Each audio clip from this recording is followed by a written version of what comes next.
Thymine, सी का पूरा नाम क्या होता है साइटोसिन, जी का पूरा नाम क्या होता है ग्वानिन। यदि हम बात करें डीएनए के डबल हेलिक्स मॉडल में, यदि हम नाइट्रोजनी बेसिस को जोड़ते हैं, आपस में बाइंडिंग करते हैं, ठीक है, तो जो हमारा नाइट्रोजनी बेसिस होता है वो ए हमेशा कौन से बॉन्ड के साथ में बाइंडिंग होगा, डबल बॉन्ड के साथ में। ये जो हमारा बॉन्ड होता है जो मतलब ए और टी को बाइंड करता है, इसे हम क्या बोलते हैं, हाइड्रोजन बॉन्ड बोलेंगे।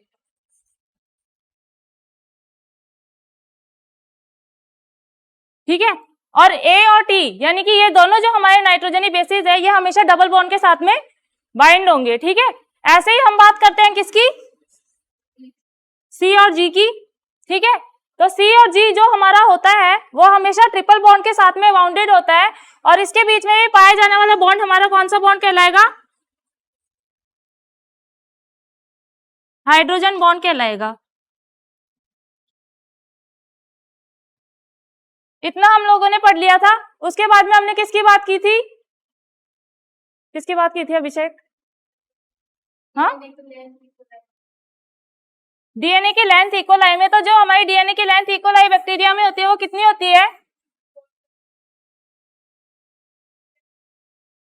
इक्वलाई की लेंथ कितनी होती है हमारी, आगे बीपी, बीपी भी बोलना जरूरी है। ठीक है, और यदि हम ह्यूमन बीइंग की बात करें तो जो हमारी डीएनए की लेंथ होगी वो कितनी होगी, ये दोनों ही क्वेश्चन हमारे पेपर में आते हैं। ठीक है, आपसे डीएनए का फुल नेम पूछ सकता है। हमारे न्यूक्लिक एसिड है वो 2 टाइप्स के होते हैं, आपको बता दिया कौन कौन से, डीएनए एंड आरएनए। ठीक है, तो उनके कंपोनेंट बता दिए। अब एक और बात, जो हमारा डीएनए होता है वो जेनेटिक मटेरियल किसमें होता है, हमारा ऑर्गेनिजम्स के अंदर, आप सभी को पता है। और जो हमारा आरएनए होगा वो जेनेटिक मटेरियल किसके रूप में होगा, वायरसेस के रूप में। आरएनए ओनली वायरसेस के रूप में हमारा जेनेटिक मटेरियल पाया जाता है, बाकी सब में ये क्या करता है, हमारा प्रोटीन बनाने का काम करता है। ठीक है, प्रोटीन संश्लेषण यानी कि प्रोटीन सिंथेसिस का काम करता है। ठीक है, उसके बाद में हमने बात की थी किसकी, सेंट्रल डॉगमा की। कल हमने सेंट्रल डॉगमा की बात की थी ना। तो सेंट्रल डॉगमा हमारा होता क्या है, अभिषेक आप तो आए नहीं थे तो ऐसे क्यों देख रहे हो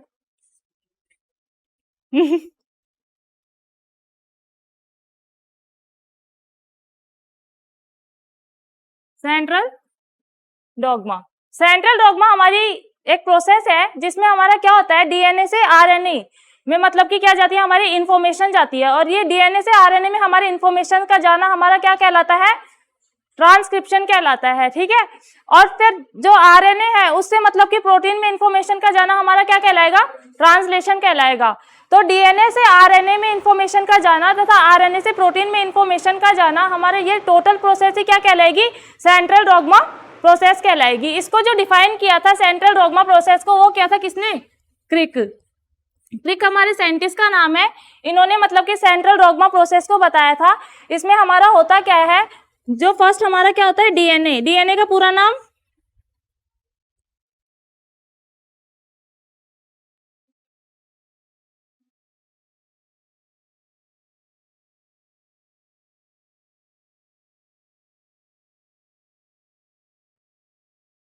ठीक है, तो मतलब डीएनए से हमारी इंफॉर्मेशन कहां पर जाएगी, आरएनए में।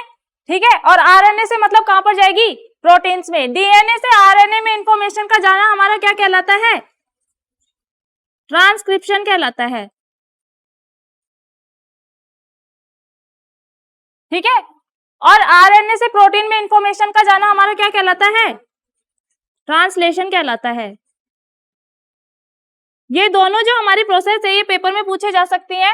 डायरेक्ट ऐसे नहीं पूछेगा आपको सेंट्रल डॉगमा मॉडल के बारे में बताओ या फिर सेंट्रल डॉगमा प्रोसेस के बारे में बताओ। ठीक है, या तो इसके साइंटिस्ट का नाम पूछ लेगा कि सेंट्रल डॉगमा को डिफाइन किसने किया था, इंपॉर्टेंट है। तो किसने किया था सेंट्रल डॉगमा को, क्रिक ने डिफाइन किया था। ठीक है, इसमें आपसे ऐसे पूछ सकता है जो हमारा ट्रांसक्रिप्शन है वो प्रोसेस क्या होती है, तो आप क्या बताओगे, डीएनए से आरएनए में इंफॉर्मेशन का ट्रांसलेट होना ही हमारा क्या कहलाता है, ट्रांसक्रिप्शन कहलाता है। तथा आरएनए से प्रोटीन में इंफॉर्मेशन का ट्रांसलेट होना ही क्या कहलाता है, ट्रांसलेशन कहलाता है। क्लियर है अभिषेक, सेंट्रल डॉगमा को किसने डिफाइन किया था, क्रिक ने। क्या होता है इसके अंदर,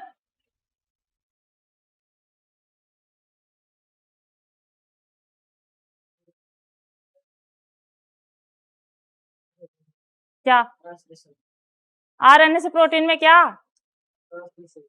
ट्रांसलेशन तो है, क्या आ जाएगी आरएनए से प्रोटीन में? इंफॉर्मेशन। हाँ, तो ये इंफॉर्मेशन भी लिखना जरूरी है, ठीक है ना। उसके बाद में हमने किसकी बात की थी?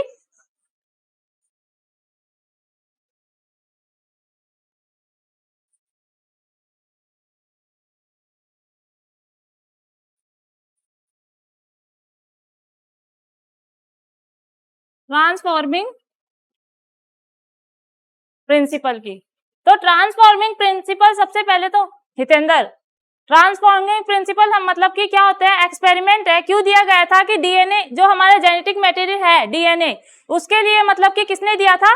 Frederick Griffith. फ्रेडरिक ग्रिफिथ हमारे साइंटिस्ट का नाम है। उन्होंने मतलब कि किस लिए बताया था ट्रांसफॉर्मिंग प्रिंसिपल को? कि डीएनए हमारा जो है वो जेनेटिक मटेरियल है, उसके लिए बताया था। किसने बताया था? फ्रेडरिक ग्रिफिथ ने। अब उन्होंने क्या किया? स्ट्रेप्टोकोकस निमोनी, स्ट्रेप्टोकोकस निमोनी क्या लिया? बैक्टीरिया लिया, ठीक है। और हमारे क्या लिए? 2 माइस लिए, और उसमें एक का नाम क्या दे दिया? आर स्ट्रेन दे दिया, और एक का नाम क्या दे दिया? एस स्ट्रेन दे दिया। तो मतलब कि अभिषेक इसको ध्यान से समझ लेना, इंपॉर्टेंट है।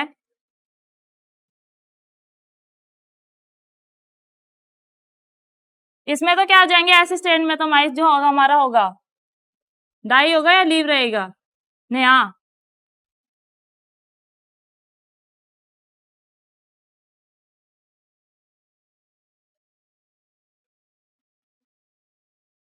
एस में डाई रहेगा, कल ही मैंने आर लिख दिया था।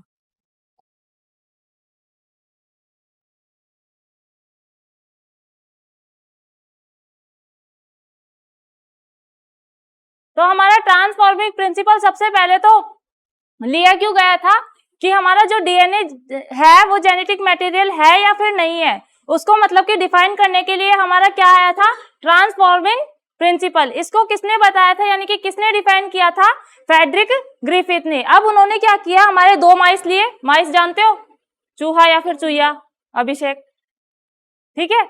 और उन्होंने उन दोनों माइसों के नेम दे दिए। क्या? एक का दे दिया एस स्ट्रेन और एक का दे दिया आर स्ट्रेन, दोनों को नाम दे दिए, ठीक है। अब उसमें उन्होंने क्या किया? जो हमारा स्ट्रेप्टोकोकस निमोनी, स्ट्रेप्टोकोकस निमोनी हमारा एक टाइप का बैक्टीरिया होता है, जो कि जो हमारी ह्यूमन बीन्स है उनमें क्या करता है? निमोनिया रोग का कारक भी होता है, ठीक है। निमोनिया रोग किसके कारण होता है? हमारे मतलब ह्यूमन बींग्स में स्ट्रेप्टोकोकस निमोनी। तो वो स्ट्रेप्टोकोकस निमोनी बैक्टीरिया लिया और इन दोनों माइसिस में क्या किया? इंजेक्ट करवाया, ठीक है। तो जो हमारा एस स्ट्रेन वाला माइस था ना, जिसको एस स्ट्रेन नाम दिया था, वो तो क्या हो गया? यहाँ पर डाई हो गया, ठीक है। और जो हमारा आर स्ट्रेन था, ठीक है, वो क्या रहा? जीवित रहा, ठीक है। जीवित ही रहा मतलब कि वो माइस। उसके बाद में उन्होंने क्या किया? 60 डिग्री टेम्परेचर क्या लिया? 60 डिग्री टेम्परेचर पर फिर से इनको क्या किया? इन माइस को ऐसे के ऐसे रखा और 60 डिग्री टेम्परेचर क्या कर दी? हीटिंग कर दी। यानी कि उन्होंने संवर्धन कराया, कल्चर कराया 60 डिग्री, ठीक है, 60 डिग्री ताप पर। तो उनका क्या हुआ? जो हमारा एस स्ट्रेन वाला माइस है ना, वो तो यहाँ पर क्या हो जाता है? लीव हो जाता है। क्योंकि देखो, जब आप मतलब वाटर है आपका, आप उसको गर्म करोगे तो उसके अंदर भी जितने भी बैक्टीरियाज होंगे वो सारे क्या हो जाते हैं? मर जाते हैं। और जो हमारा पानी हो जाता है वो एकदम क्या हो जाता है? प्योर हो जाता है। वैसे ही जो हमारा एस स्ट्रेन में मतलब कि क्या था? एस स्ट्रेन में हमारे कौन सा बैक्टीरिया था? Streptococcus pneumoniae. उसको जब हमने उस माइस में इंजेक्ट करवाया और उसको गर्म किया, तो जो डाई था ना वो क्या हो गया? जीवित हो गया। क्यों? क्योंकि जो उसके मतलब कि यहाँ पर अपोजिट हो जाता है, जो डाई रहेगा वो तो क्या हो जाएगा? लीव हो जाएगा। गर्म करने से मरा हुआ तो क्या कर देगा? जीवाणु को जीवित कर देगा, ठीक है। और मतलब कि फिर सेकंड वाले में क्या किया? फर्स्ट वाला तो समझ में आ गया। एस स्ट्रेन में क्या किया उन्होंने? जीवित हो जाते हैं, ठीक है, लीव हो जाते हैं भाप देते ही, ताप देते ही, ठीक है।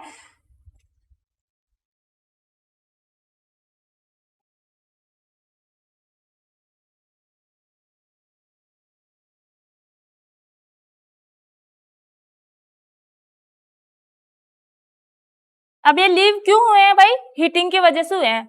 60 डिग्री हमने हीटिंग दी थी ना, उसकी वजह से ही क्या हुए हैं? ये हमारे लीव हुए हैं, ठीक है। क्योंकि जो इसमें स्ट्रेप्टोकोकस निमोनी था, जब चूहा मरा तो स्ट्रेप्टोकोकस निमोनी था, वो मर गया। मतलब कि जो हमारा बैक्टीरिया था वो इसके अंदर से मर गया और फिर इसको क्या कर दिया? जीवित कर दिया इस चूहिया को।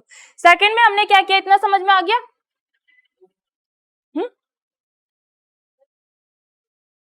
क्या?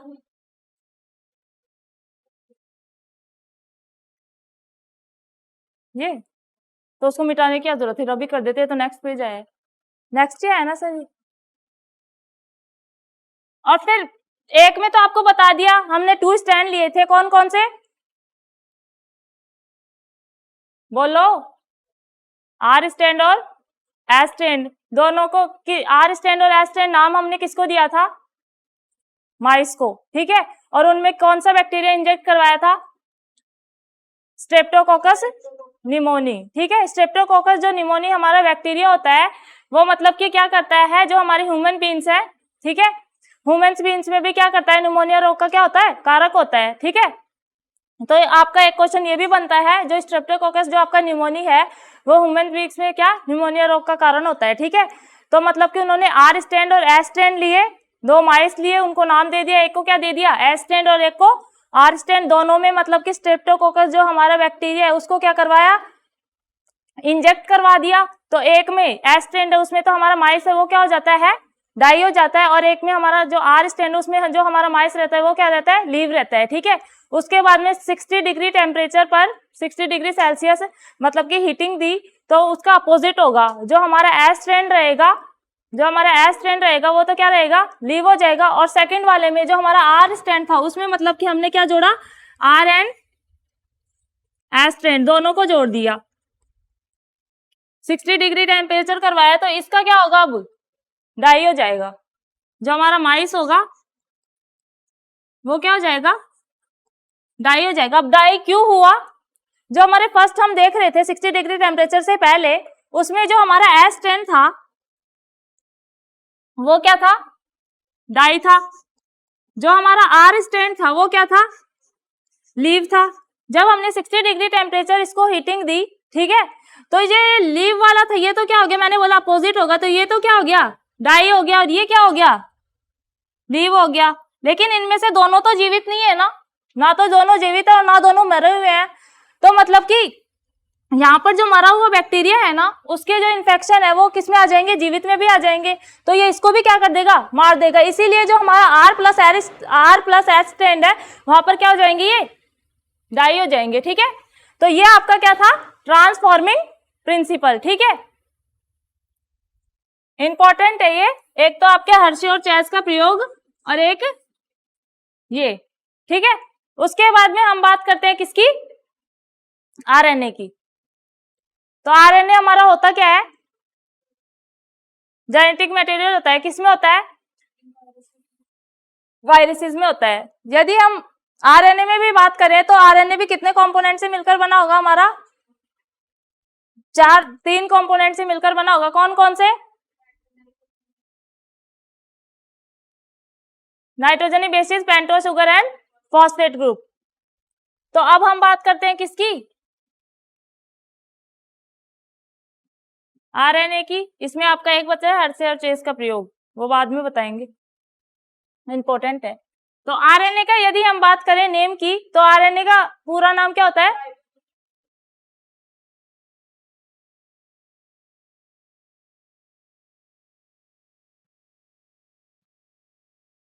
Ribose nucleic acid. प्रेजेंट किस में होता है,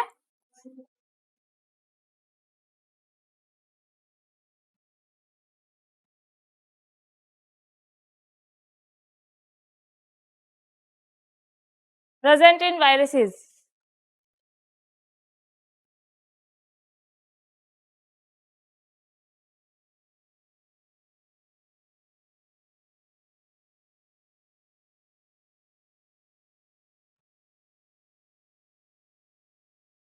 फॉर्म ऑफ जेनेटिक मटेरियल, यानी कि जेनेटिक मटेरियल के रूप में हमारे वायरसेस में क्या होता है, ये प्रेजेंट होता है, ठीक है।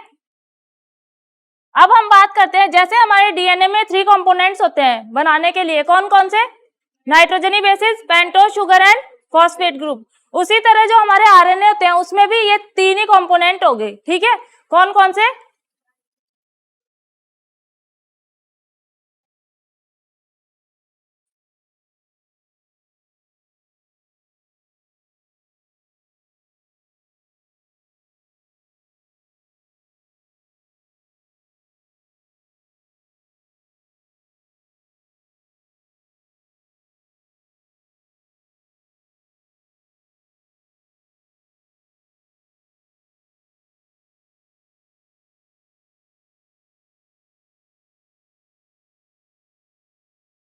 सेकंड क्या था?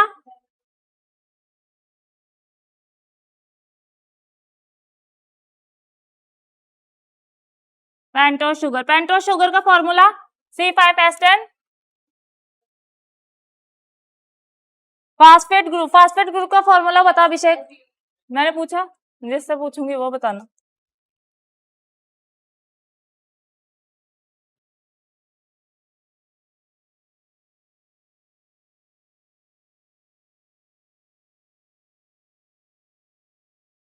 फॉस्फेट ग्रुप, ठीक है। तो जो हमारा नाइट्रोजनी बेसिस होता है, जैसे हमारे डीएनए में क्या 4 टाइप्स के होते हैं। क्या हो गया अभिषेक, कैसे हंस रहा है? जो हमारा नाइट्रोजनी बेसिस होता है, जैसे हमारे डीएनए में 4 टाइप्स के होते हैं, वैसे ही हमारे आरएनए में भी जो हमारा नाइट्रोजनी बेसिस होगा वो कितने टाइप्स के होंगे? 4 टाइप्स के होंगे, ठीक है। अब देखो हमारे जो डीएनए में हमारे नाइट्रोजनी,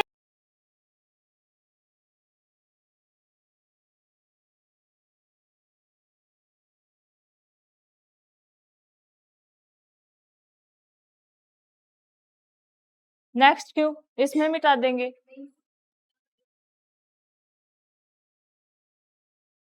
देखो सेल, तो सेल हमारी होती क्या है? Cell is the smallest unit of human body, यानी कि हमारे जो शरीर की सबसे छोटी इकाई होती है उसे ही हम क्या कहते हैं? सेल कहते हैं। 11th में आपका बहुत एक्सप्लेन में है, अब आप लोगों ने पढ़ा नहीं तो वो तो मेरी गलती नहीं है, ठीक है। तो सेल को हम क्या बोलेंगे? Cell is the smallest unit of human body, ठीक है। यानी कि हमारे शरीर की जो सबसे छोटी इकाई होती है उसे हम क्या कहते हैं?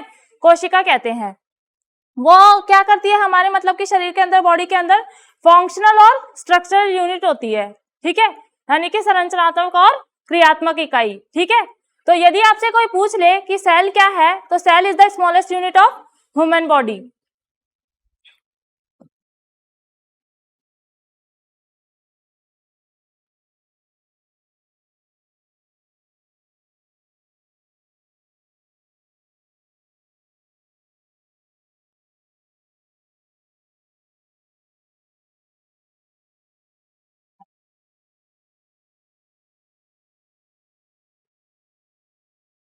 अब देखो हमने बता दिया जो हमारी सेल है वो क्या होती है? स्मॉलेस्ट यूनिट होती है ह्यूमन बॉडी की, ठीक है। और मतलब कि बहुत सारी सेल मिलके, यानी कि एक ग्रुप ऑफ सेल्स मिलके क्या बनाती है? हमारा टिश्यू बनाती हैं, ठीक है। अब जो हमारा ये सेल नेम है ये क्या है? इंग्लिश नेम है, ठीक है। बायोलॉजी या फिर साइंस में हम सेल को क्या बोलते हैं? साइटो बोलते हैं। क्या बोलते हैं? सेल को बायोलॉजी या फिर साइंस में क्या बोलेंगे? साइटो बोलेंगे। हिंदी में हम इसको क्या बोलते हैं? कोशिका बोलते हैं। तथा जो ये आपका सेल नेम है ये क्या है? आपका इंग्लिश नेम है, ठीक है। हाँ हाँ, साइटोसिन अलग चीज है, साइटोसिन डिविजन्स होते हैं, ठीक है। तो सेल को हम बायोलॉजी या फिर साइंस में क्या बोलते हैं? हितेंद्र ध्यान दे ले इधर, नहीं पूछ लूंगी तो फिर देख लेना। तो सेल को हम बायोलॉजी या फिर साइंस में क्या बोलते हैं? साइटो बोलते हैं, ठीक है। यहाँ पे नहीं मिलेगा, ये है ही नहीं तुम्हारी बुक में, मिलेगा कहाँ पे? 11th में है। अब तुम्हें पता नहीं है सेल के बारे में तो बताना तो पड़ेगा, मैथ लेके इधर आ गए तो, है ना। तो और स्टडी ऑफ सेल को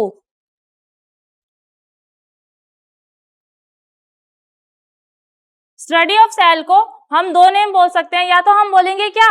साइटोलॉजी। क्या बोलेंगे? क्योंकि भाई सेल का नाम क्या होता है? साइटो होता है। तो जो हमारे कोशिका का अध्ययन है उसे हम क्या बोल देंगे?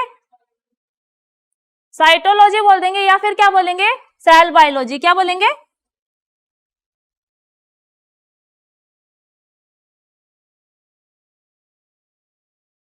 ओके। तो यदि हम बात करें सेल की, कोशिका की, तो सेल हमारी होती क्या है? Cell is the smallest unit of human body, यानी कि हमारे शरीर की जो सबसे छोटी इकाई होती है उसे ही हम क्या बोलते हैं?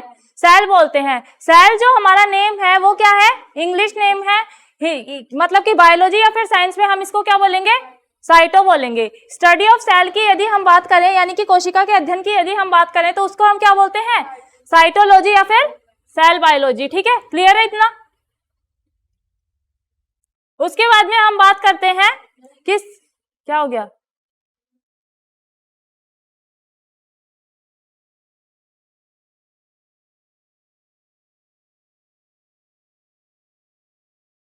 तो समझ में आ गया हमारी सेल क्या होती है, स्मॉलेस्ट यूनिट होती है हमारी बॉडी की, ठीक है। हमारा सेल नेम है वो क्या है, हमारा इंग्लिश नेम है। यदि बायोलॉजी में हमसे कोई पूछता है कि हम सेल को क्या बोलते हैं तो क्या बोलेंगे, साइटो बोलेंगे। स्टडी ऑफ सेल की यानी कि कोशिका के यदि हम अध्ययन की बात करें तो इसको दो नेम बोल सकते हैं, टू नेम्स होते हैं इसके, क्या बोले, या तो हम इसको बोल सकते हैं साइटोलॉजी या फिर क्या बोलेंगे, सेल बायोलॉजी। ओके, अभी बताते हैं। अब देखो, उसके बाद में जो हमारी सेल है उससे बनते हैं हमारे टिश्यू।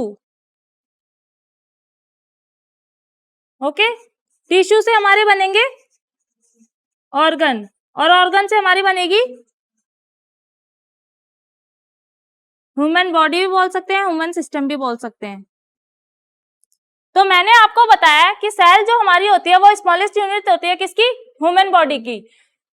तो सेल से ही हमारे बन के क्या बनेगी, ह्यूमन बॉडी बनेगी। सबसे छोटी इकाई बताया था मैंने आपको। तो सेल से हमारे क्या बनते हैं, टिश्यू बनते हैं। टिश्यू को हम बोलते हैं एक ग्रुप ऑफ सेल्स।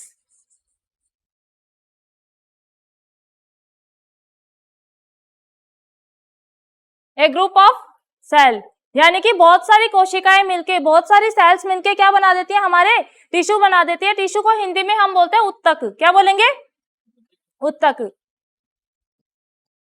यदि हम ऑर्गन की बात करें तो एक ग्रुप ऑफ टिश्यू यानी कि हमारे बहुत सारे टिश्यू मिलके हमारे क्या बना देंगे, ऑर्गन बना देंगे, यानी कि अंग बना देंगे। मानव शरीर के कोई भी अंग हो तो मतलब कि बहुत सारे टिश्यू मिलके ही क्या बनाते हैं, हमारा अंग का निर्माण करते हैं, ऑर्गन का निर्माण करते हैं। और ऑर्गन से हमारे किसके निर्माण हो जाएगा, ह्यूमन बॉडी का। तो ऐसे हमारी हो गई ना सेल, जो हमारी हो गई वो क्या हो गई, स्मॉलेस्ट यूनिट हो गई ह्यूमन बॉडी की, क्योंकि सेल से ही हमारे क्या बने, टिश्यू बने यहाँ से, और टिश्यू से हमारे क्या बने, ऑर्गन बने, और ऑर्गन से हमारी क्या बनी, ह्यूमन बॉडी बनी। तो समझ में आ गया कि सेल को हम स्मॉलेस्ट यूनिट क्यों बोलते हैं, क्योंकि सेल से ही स्टार्ट होके क्या बनते हैं, हमारे टिश्यू बनते हैं। टिश्यू से फिर हमारे क्या बनेगा, ऑर्गन बनेगा, और ऑर्गन से हमारी क्या बन जाएगी, ह्यूमन बॉडी बन जाएगी। ठीक है, क्लियर।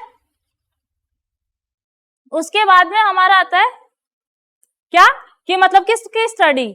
आपने पढ़ लिया भाई, आपसे कोई पूछ ले सेल की डेफिनेशन, तो यदि हम बात करें सेल की डेफिनेशन की तो सेल हमारी होती क्या है, cell smallest unit of the human body. ठीक है, यदि हम इसकी स्टडी की बात करें कि सेल की स्टडी को हम क्या बोलते हैं तो क्या बोलेंगे, साइटोलॉजी या फिर सेल बायोलॉजी। ठीक है, सेल जो हमारा है वो क्या है, इंग्लिश नेम है।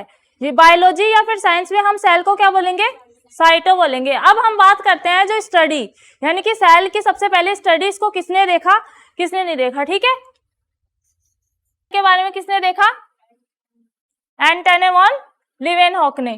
क्लियर। तो ये दोनों साइंटिस्ट थे, इन्होंने बताया था किसके बारे में, हमारी सेल्स के बारे में। उसके बाद में आता है हमारे, अब हम सेल के बारे में पढ़ रहे हैं तो आपको ये भी पता होना चाहिए कि सबसे बड़ी सेल कौन सी होती है, सबसे छोटी सेल कौन सी होती है, सबसे लंबी सेल कौन सी होती है। ठीक है, तो जो हमारी सबसे बड़ी सेल होती है, ठीक है, लार्जेस्ट सेल होती है, वो कौन सी होती है। अभिषेक ज्यादा हंसा मत कर तू, आज वो अंकित नहीं आया, नहीं तो लार्जेस्ट जो हमारी सेल होगी यानी कि सबसे बड़ी सेल होगी वो क्या होगी, हमारी ऑस्ट्रिच। ऑस्ट्रिच जानते हो ना, एक पक्षी होता है,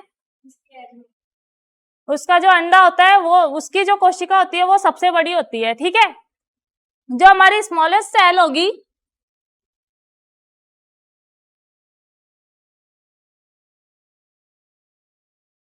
स्मॉलेस्ट सेल की यदि हम बात करें तो कौन सी होगी, माइकोप्लाज्मा।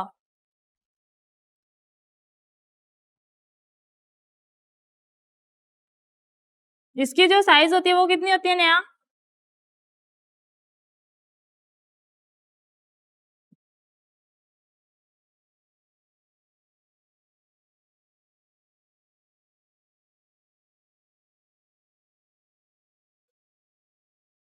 1 मीटर। ठीक है, लॉन्गेस्ट सेल की यदि हम बात करें कि हमारी सबसे लंबी जो कोशिका होती है वो कौन सी होती है,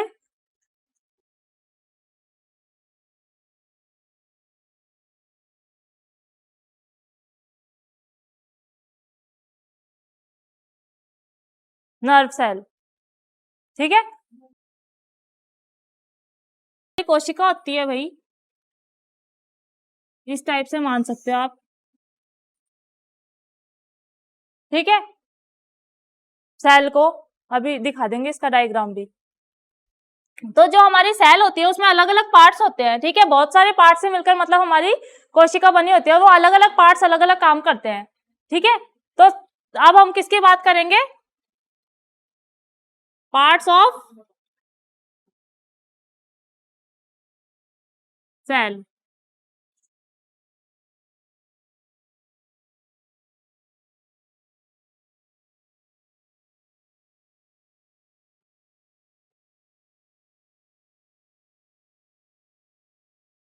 सबसे पहले जो हमारा सेल का पार्ट होता है वो क्या होता है?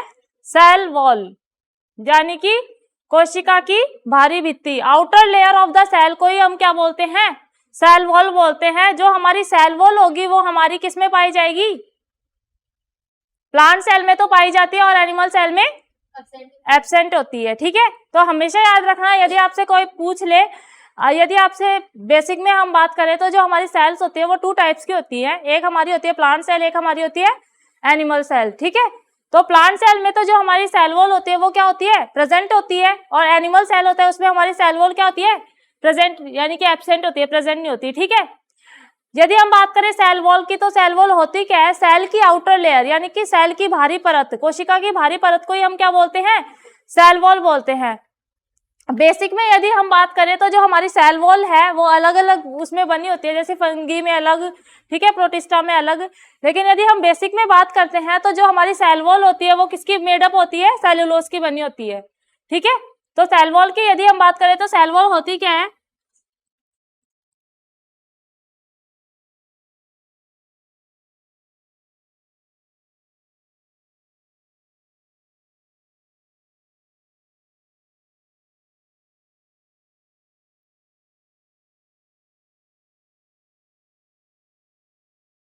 Cell's outer layer is called cell wall. ठीक है,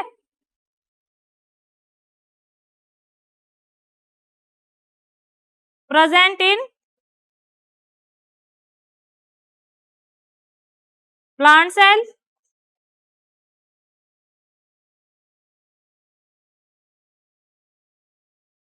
absent in animal cell, made up of cellulose. ठीक है, तो सबसे पहला जो हमने कोशिका का पार्ट पढ़ा, सेल का पार्ट पढ़ा, वो हमारा क्या होता है? सेल वॉल होता है। ठीक है, सेल वॉल हमारी होती क्या है? आउटर लेयर होती है, यानी कि कोशिका की सबसे भारी परत को ही हम क्या बोलते हैं? सेल वॉल बोलते हैं।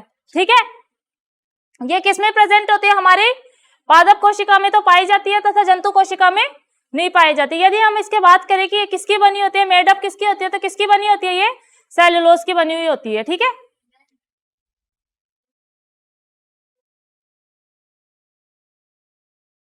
हमारी जो सेकंड जो हमारा पार्ट होता है उसे हम बोलते हैं सेल मेम्ब्रेन,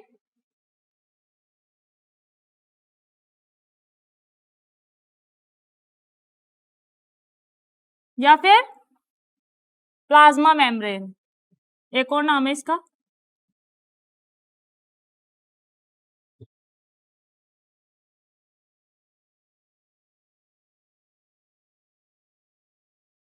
ओके, तो जो हमारा सेल है उसका जो सेकंड पार्ट होगा वो कौन सा होगा? हमारा सेल मेम्ब्रेन या फिर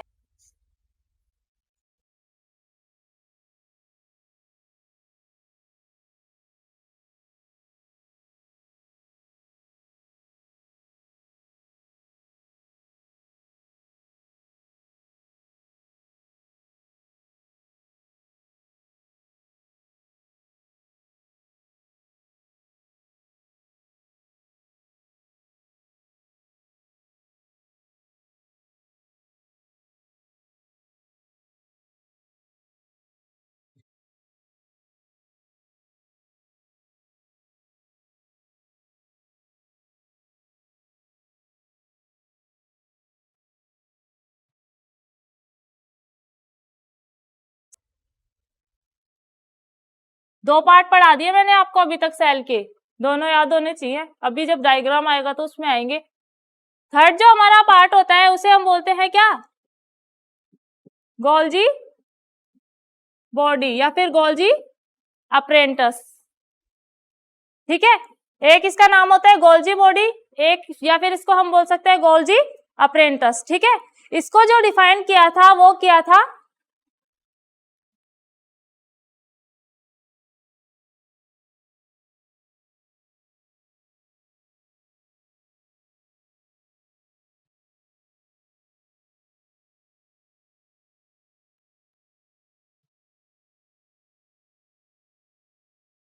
गोल्जी बॉडी को जो डिफाइन किया था वो साइंटिस्ट है कैमिलो गोल्जी, इसीलिए इसका नाम क्या है, गोल्जी बॉडी है। अब हमसे कोई बात करे कि भाई गोल्जी बॉडी सेल के अंदर क्या काम करता है, क्या वर्क करता है, तो जो हमारा गोल्जी बॉडी है वो ट्रांसपोर्ट करने का काम करता है। किसके ट्रांसपोर्ट करने का, मिनरल्स और वाटर को ट्रांसपोर्ट करने का काम करता है। किसके अंदर, सेल के अंदर, क्योंकि ये जो सभी पार्ट्स हैं ये हमारे क्या पाए जाते हैं, सेल के अंदर ही पाए जा रहे हैं भाई। जो ये सारे पार्ट्स अभी मैंने आपको पढ़ाए हैं कौन कौन से, सेल वॉल, सेल मेम्ब्रेन, और ये आपका थर्ड पार्ट है गोल्जी बॉडी।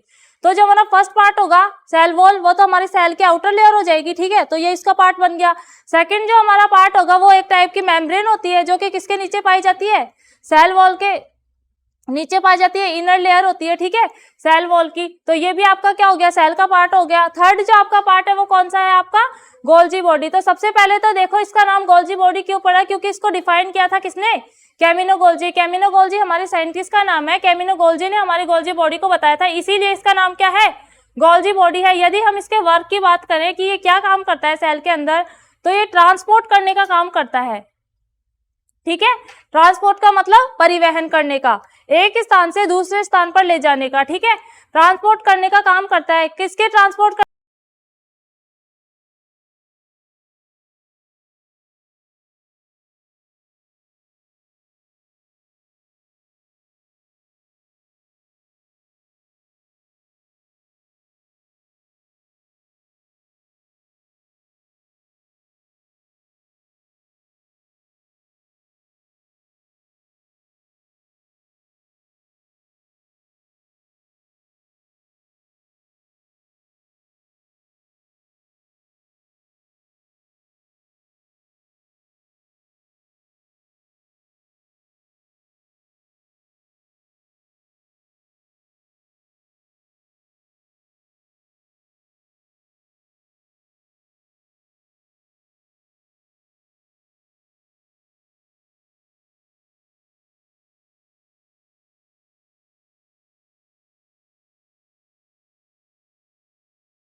फोर्थ जो आपका पार्ट होता है सेल के अंदर उसे हम बोलते हैं माइटोकॉन्ड्रिया। क्या बोलते हैं,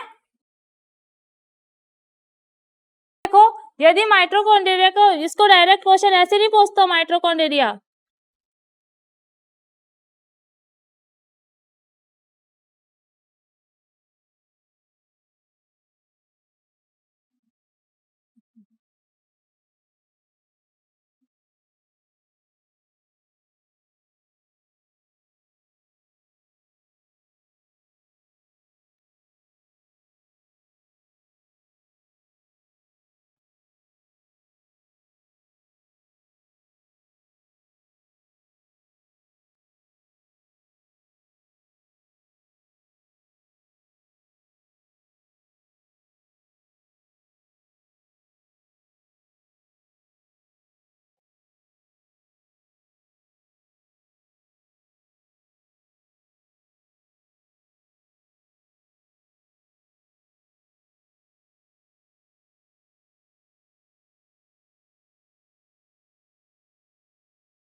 नर्व सेल होती है तंत्रिका कोशिकाएं जो हमारे ब्रेन के अंदर पाई जाती हैं।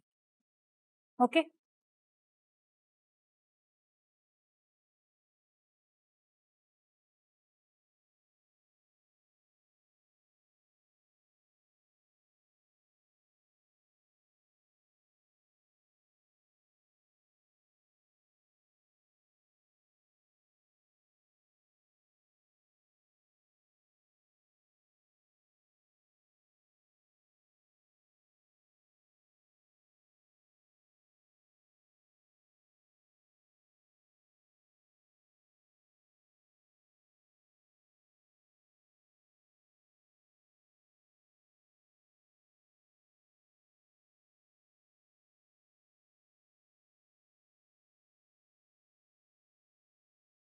यदि हम इसके डिफाइन की तो इसको डिफाइन अलग अलग साइंटिस्ट ने किया था। बहुत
कोलेकर भी था भाई एक साइंटिस्ट, कोलेकर।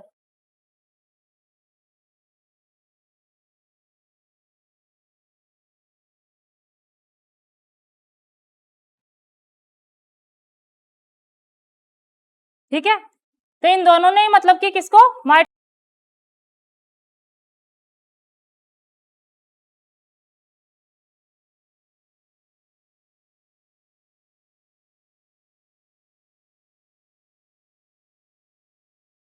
हमारी जो ह्यूमन बॉडी होती है उसमें होती है रेस्पिरेशन। रेस्पिरेशन का मतलब जानते हो? बताओ। श्वसन।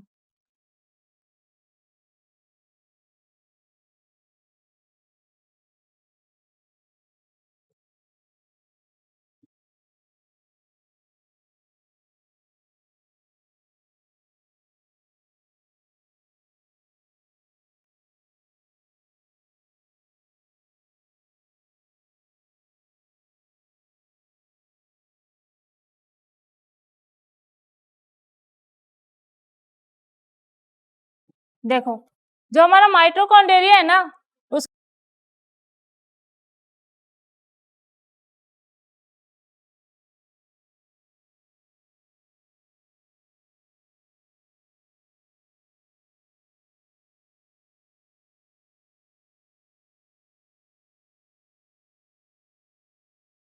हमारी जो ह्यूमन बॉडी है उसमें रेस्पिरेशन की प्रोसेस होती है, यानी कि श्वसन की क्रिया होती है। ठीक है, श्वसन से हमारे मतलब कि बहुत सारे साइकिल्स बनते हैं, अलग अलग साइकिल्स बनते हैं। अलग अलग साइकिल्स बनने का मतलब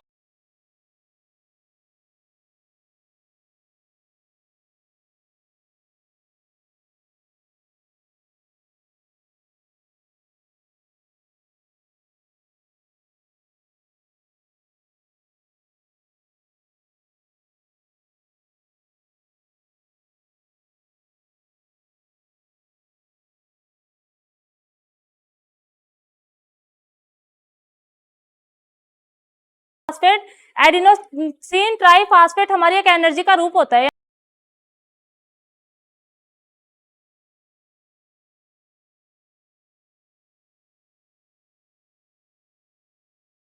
और यदि हमसे कोई पूछ ले, इतना सारा लिखने की जरूरत नहीं है, डायरेक्ट लिख सकते हो कि जो हमारा माइटोकॉन्ड्रिया होता है ना, वो क्या काम करता है? एनर्जी बनाने का काम करता है। ठीक है, makes energy in the cell. ठीक है, किस टाइप से बना की प्रोसेस होगी, उससे हमारे बनेंगे क्या? Krebs cycles. और क्रेब्स साइकिल से हमारी 38 एटीपी, एटीपी का मतलब होता है एडिनोसिन ट्राइफॉस्फेट। ठीक है, ये बनेगी और मतलब कि एटीपी हमारी क्या बना देगी? एनर्जी बना देगी। ठीक है, क्लियर है माइटोकॉन्ड्रिया? देख लो एक बार, कुछ पूछना है तो। नेहा, यशस्वी?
तो माइटोकॉन्ड्रिया तक आपका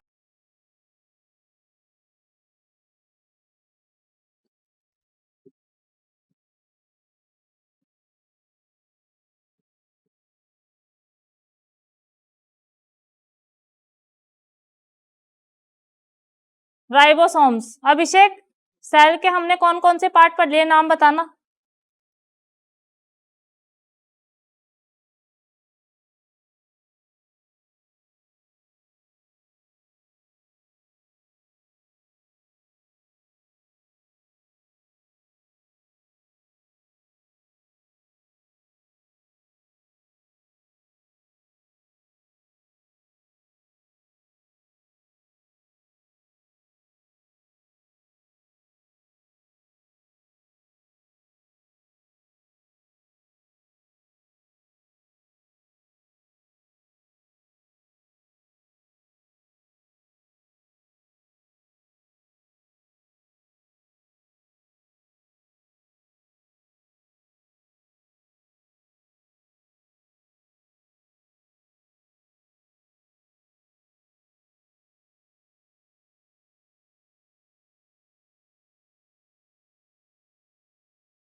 आज वो अंकित नहीं आया ना, कहाँ गया है वो? हम्म।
बनाऊंगी कुछ भी।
हाँ जी।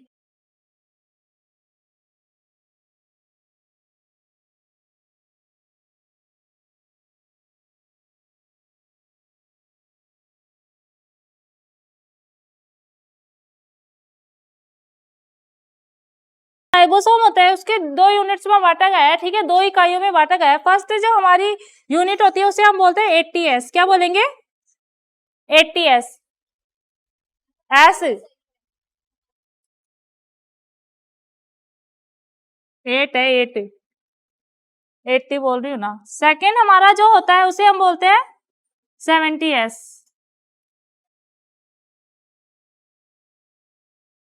एस का मतलब है स्वेज-बर्ज कोफिशिएंट। क्या है? 1 मिनट रुक जा।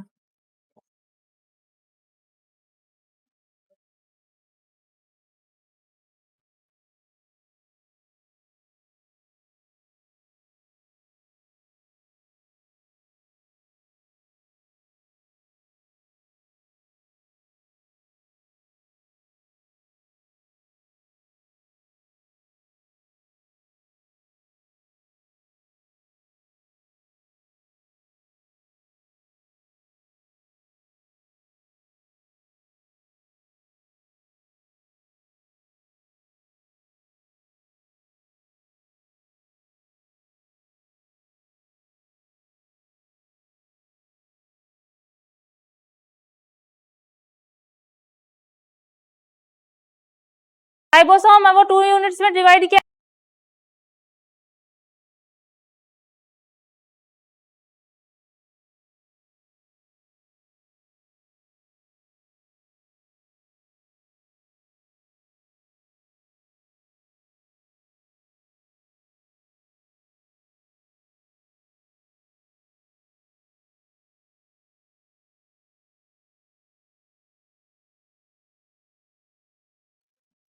एटीएस, ठीक है, इसको 2 यूनिट्स में बांटा गया है, यानी कि हाँ, इसको भी 2 में बांटा गया है। एक हमारी होती है 40 एंड सेकंड हमारी होगी 60 एंड 40। जो हमारे राइबोसोम्स होते हैं वो कुछ इस टाइप के होते हैं,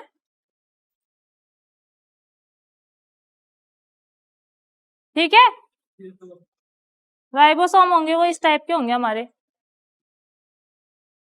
अभी बताती हूँ क्या है। तेरे को तेरा सिर नहीं दिख रहा क्या? राइबोसोम्स की यूनिट को जोड़ने के लिए बताया गया है।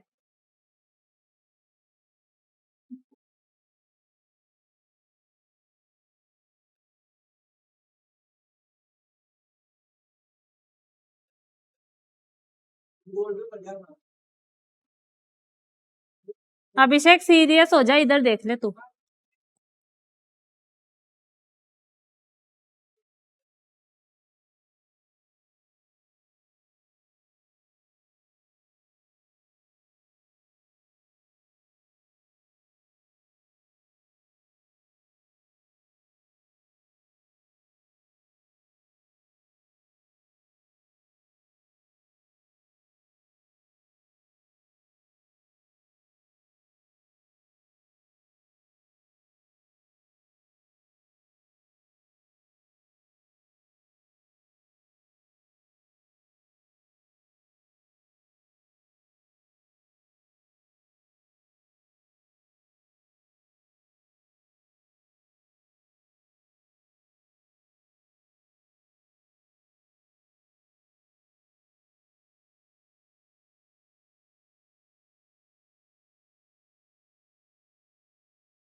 नाइट्रोसाइड और न्यूक्लियोटाइड।